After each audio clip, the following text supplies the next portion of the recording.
Welcome back all to the Reinhartz Rundown. Today is our second video about prodrugs and how they impact both medication absorption and medication dosing. Remember, a prodrug is a medication that is biologically inactive or significantly less active in its original form.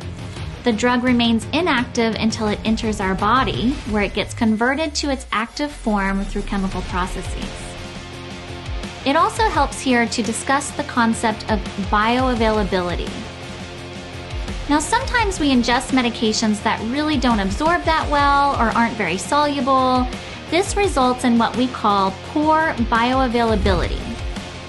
Bioavailability is how we measure the rate and amount of drug that enters our general circulation or our bloodstream. The higher the proportion of the dose entering our circulation, the better the bioavailability of that drug.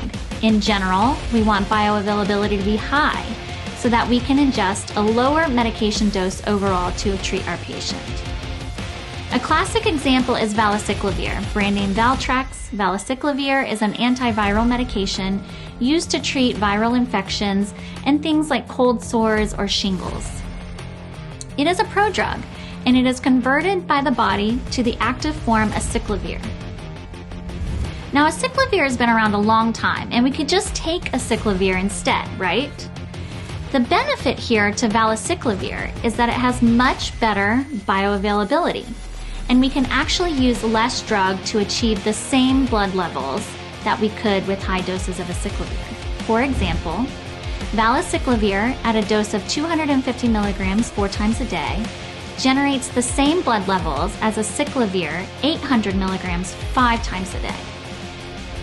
This is another example of how having a pharmacist on the team can be incredibly helpful, knowing when and how to switch to a prodrug in order to reduce the number of doses per day, improve absorption of medications, and reduce overall pill burden to our patients.